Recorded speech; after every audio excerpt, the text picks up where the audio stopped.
La médiocrité, c'est de rêver petit et d'accomplir ses rêves. Quand tu as une grande destinée, tu rêves grand. Tu aspires à plus, tu sors de la masse, tu te distingues des autres et très souvent tu es incompris. Tu vas expérimenter le rejet, tu seras haï, non pas parce que tu as fait quelque chose de mal, mais parce que ton énergie, ton aura, ce que tu dégages met en lumière la petitesse de ceux qui t'entourent. Ce que Dieu a placé en toi est trop grand, est trop puissant pour passer inaperçu. Chacun d'entre nous a une étoile qui doit briller dans ce monde, a une étoile qui doit éclairer les autres. Alors lorsque tu as une mission, lorsque tu découvres que tu as une grande destinée, c'est à toi de la préserver, c'est à toi de savoir comment te comporter pour réaliser cette mission. Alors dans cette vidéo, je te révèle 5 signes qui montrent que tu as une grande destinée, surtout le dernier. Si tu te reconnais dans chacun de ces signes, crois-moi, tu iras vraiment très loin. Tu accompliras de très grandes choses et tu pourras même laisser des traces, oui, parce que lorsque Dieu veut faire des choses avec ses enfants, il ne fait pas l'à peu près. Voilà, je te partage cette signe. Mais avant de commencer, je suis Pradelle et ma mission, c'est d'aider un maximum de personnes à croire en elles, à vaincre leur peur, afin de bâtir la vie qu'elles méritent. Oui, parce que chacun d'entre nous mérite d'avoir une vie heureuse et épanouie. Chaque semaine, je te partage sur ma chaîne des vidéos sur le développement personnel et sur la croissance spirituelle. Parce que je crois fermement que lorsque ces deux sphères sont combinées, la réussite, elle est vraiment totale. Je vous assure. Alors, si ce sont des thèmes qui t'intéressent, abonne-toi, active la cloche de notification et même un petit pouce bleu pour me montrer que tu aimes la vidéo. Ça va aussi aider l'algorithme à recommander cette vidéo à d'autres personnes qui pourront en profiter. Sans plus tarder, allons dans le vif du sujet. Le premier signe qui montre que tu as une grande destinée, c'est que tu rêves en grand.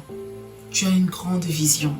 Certaines personnes autour de toi n'ont pas la vision de saisir tes rêves. Et ils te diront, tu rêves trop grand. C'est impossible d'y arriver. Comment tu vas faire? Comment tu vas t'y prendre? Mais c'est toi qui as ce rêve et tu y crois. Tu as cette capacité de rêver grand. Déjà que tu puisses rêver grand, c'est un signe que tu es destiné à de grandes choses. Parce que très honnêtement, ce n'est pas donné à tout le monde de rêver grand. Donc si tu peux déjà rêver grand, ça veut dire que ta destinée, elle est grandiose. Tu rêves grand parce que ton énergie, ton aura, ta personnalité, la personne que tu es, ton subconscient veut que tu réalises ce rêve. Alors si tu as un rêve, c'est à toi de le protéger parce que tu sais où tu veux arriver. Ne t'inquiète pas si des personnes autour de toi ne croient pas en ton rêve. C'est normal parce que ce n'est pas leur rêve, c'est ton rêve à toi. Et si tu as ce rêve, tu as la responsabilité et même l'obligation de travailler à la réalisation de ce rêve. Chaque idée, chaque pensée, chaque rêve que tu as, c'est comme une graine. Et comme le disait Napoléon Hill, il faut l'écrire, il faut le visualiser et y croire pour pouvoir le réaliser. C'est très important. Avant de te partager le troisième signe que tu as une grande destinée, et je suis sûre que plusieurs vont s'y reconnaître, je vais d'abord te partager ce deuxième signe qui montre que tu es destiné à de grandes choses. C'est que tu seras combattu. Les grandes destinées rencontrent des combats. Tu verras, tu arrives quelque part dans un environnement, un nouveau quartier, à une cérémonie, peu importe, et les gens te haïssent, les gens te combattent, les gens te rejettent. Non pas parce que tu as fait quelque chose de mal, mais parce que ton énergie, ton aura, ce que tu dégages, ils le sentent. Un adage dit, on ne jette pas de pierre à un arbre qui n'a pas de fruits. Donc si tu arrives quelque part et que pour rien tu es combattu, quand toi-même tu analyses, tu regardes, tu vois que tu n'as rien fait, tu n'y es pour rien et que les gens te haïssent, les gens te critiquent, les gens te rejettent, les gens cherchent toujours à te mettre dans des situations inconfortables. Cela révèle que tu as une grande destinée. Tu as quelque chose en toi qui dérange. Et puisque cela reflète, ça montre, ça fait comme un effet miroir, ça montre leur petitesse. Ils vont essayer de t'éteindre et pour t'éteindre, ils vont te combattre. Lorsqu'on regarde l'exemple de Jésus dans la Bible, Jésus a été combattu par des pharisiens, par des docteurs de la loi.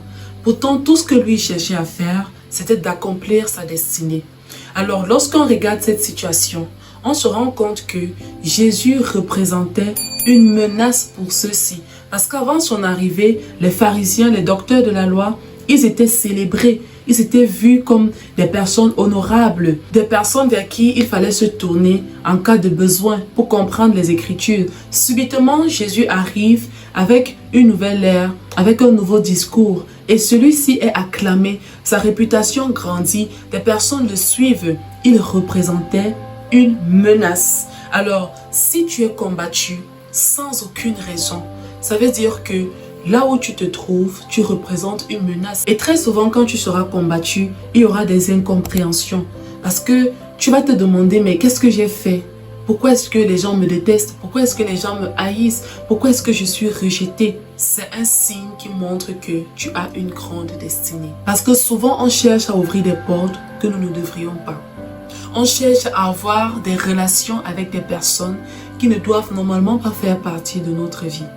Nous nous mettons dans des situations qui attirent à nous des mauvaises personnes. Alors lorsque tu subis des critiques, lorsque tu es rejeté, lorsque tu es haï et que tu es combattu sans aucune raison, accepte cela comme un signe de Dieu que tu as une grande destinée à réaliser et surtout avance. Avance parce que Dieu t'aime et il sait où il est en train de t'emmener. Alors le troisième signe qui montre que tu as une grande destinée, c'est que tu vas traverser des moments très difficiles. Il y a des moments dans ta vie où tu traverseras des problèmes que tout le monde ignore.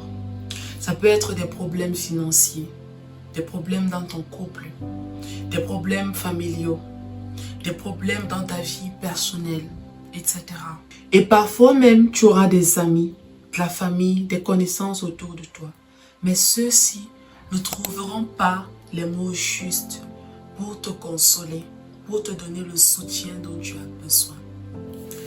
Sache que ces moments que tu traverses, ce sont des moments que Dieu utilise pour te forger, pour t'emmener à comprendre des choses essentielles pour entrer dans ta destinée glorieuse.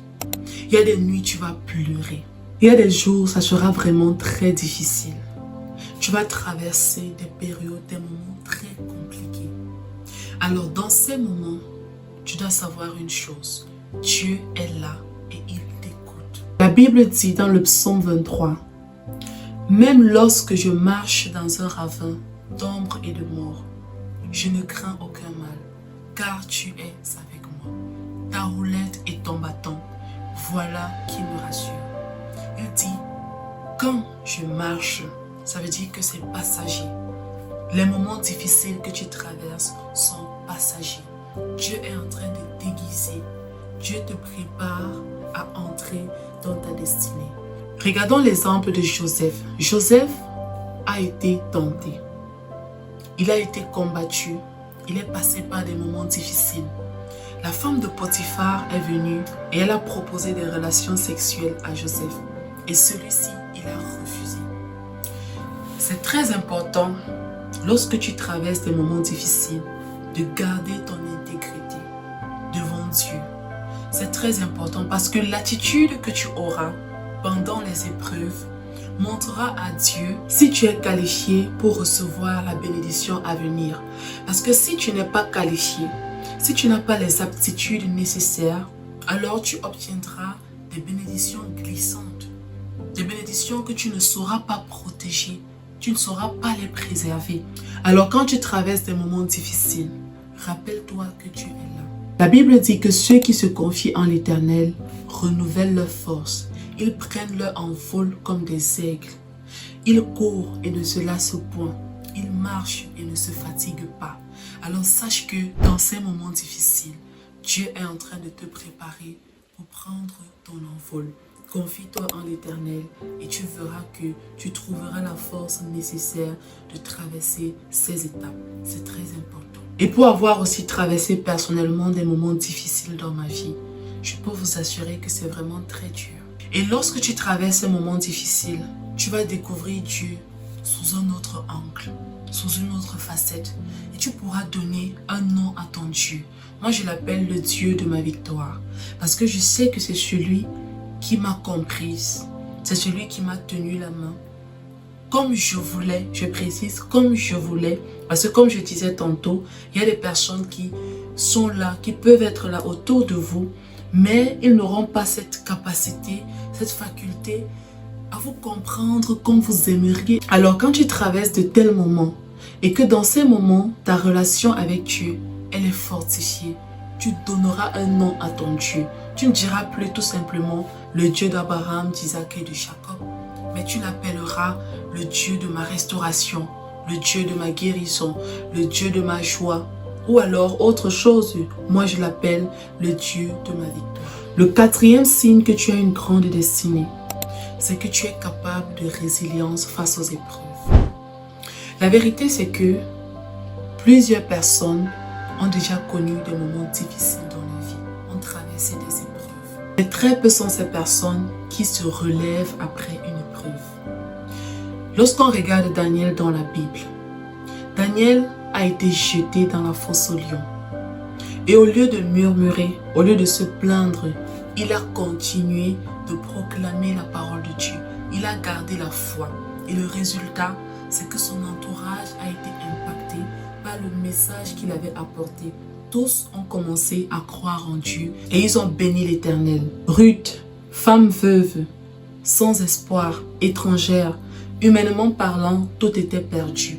Et pourtant, elle n'a pas perdu la foi. Elle a continué à avancer, à rester humble et à semer dans la foi et dans l'obéissance. Et le résultat, Dieu l'a bénie et elle est devenue l'ancêtre de David et donc de Jésus. Steve Jobs, après avoir été renvoyé de sa propre boîte, il n'a pas maudit sa situation.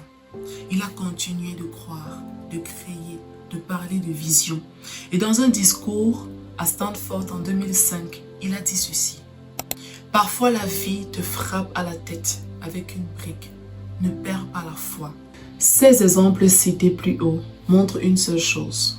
Ces personnes ont traversé certes des épreuves, mais elles ont eu assez de force et de résilience pour se relever. Alors lorsque tu traverses des épreuves, lorsque tu passes par des moments difficiles, parle à ton âme. Parle comme David. David disait, mon âme bénit l'Éternel et n'oublie aucun de ses bienfaits. Au lieu de murmurer, au lieu de t'apitoyer sur ton sort, trouve la force en toi, appuie-toi sur Dieu et avance. Alors le cinquième signe qui montre que tu es destiné à de grandes choses, c'est que tu as confiance en toi et tu n'as surtout pas peur de prendre des risques. Lorsqu'on regarde Abraham dans la Bible, Abraham, il est appelé par Dieu. Et Dieu lui demande de quitter sa patrie, de quitter les choses auxquelles il était habitué et de partir là où celui-ci va lui montrer. Ça, c'était un risque énorme. La Bible ne le dit certes pas, mais en tant qu'un homme, en tant qu'un être humain, c'est normal de ressentir de la peur lorsqu'on va aller à un autre niveau. Le courage n'est pas l'absence de peur. Le courage, c'est d'agir malgré la peur, malgré l'incertitude. Cela nous apprend que savoir prendre des risques ne veut pas forcément dire qu'on n'a pas peur. Avoir confiance en soi n'est pas synonyme d'absence de peur. Avancer malgré la peur, avancer malgré l'incertitude, c'est ça qu'on appelle le courage. Lorsqu'on regarde Pierre, Pierre a marché sur l'eau tant qu'il avait les yeux rivés sur Jésus. Lorsqu'on regarde aujourd'hui Elon Musk, Oprah Winfrey, Steve Jobs et toutes ces personnes qui ont accompli de grandes choses, on voit qu'elles ont pris des risques que plusieurs personnes auraient jugés insensés. Si tu es quelqu'un qui n'a pas peur de prendre des risques, alors sache que tu iras très très loin. Si tu es quelqu'un qui a assez confiance en lui, alors sache que tu iras très très loin. D'ailleurs, si tu veux regarder ma vidéo sur comment avoir confiance en soi, je t'affiche le lien juste ici en haut. Cette vidéo va t'aider à vaincre tes peurs et d'accomplir les rêves les plus fous que tu as pu t'imaginer. Alors, je vais te poser une question. Est-ce que tu es du genre à prendre des risques, à avancer malgré la peur? Parce que si tu as l'habitude de prendre des risques et de prendre des décisions qui parfois sont incomprises parce que tu veux accomplir tes rêves, alors sache que tu as une très grande destinée. Voici donc 5 signes qui montrent que tu es prédestiné à accomplir de grandes choses, que tu es prédestiné à devenir grand, à laisser des marques, à impacter le monde.